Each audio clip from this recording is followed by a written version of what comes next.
In nature, you can find cycles everywhere. Seeds turn into plants that turn into flowers, that turn into fruit, that provide seeds to create new plants, and the cycle continues. With the phases of the moon, eventually you end up back with a full moon again that starts to disappear and then reappear. In stories, it's much the same. We have cycles in stories, or at least I've found that thinking of stories as a series of smaller cycles is really helpful.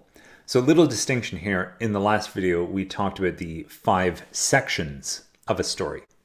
Those would be the setup, the path, the challenge, the transformation, and then the wind down. Now, within each of those 5 sections, we said that any of them could be longer or shorter than the other.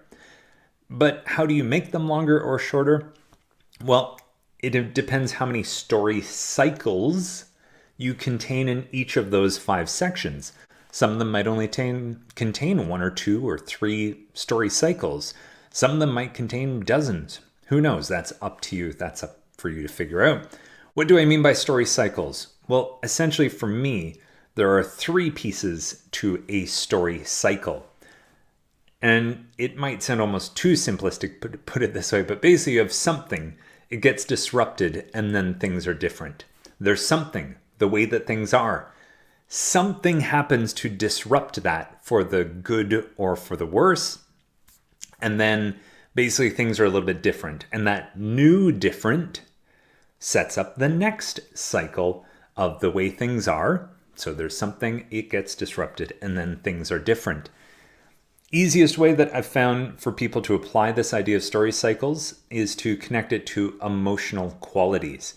So with the something, the beginning of it, maybe things are happy. And then there's some kind of disruption, an inciting incident that causes things to become tense. And then something happens. There's a bit of a turning up of the volume, and then that gets resolved. And then you've got things that are different now than when you started back in the something before the disruption came. So maybe you go from happy to anxious to angry. Each of those 3 little pieces, each of those beats could be one way to think of this.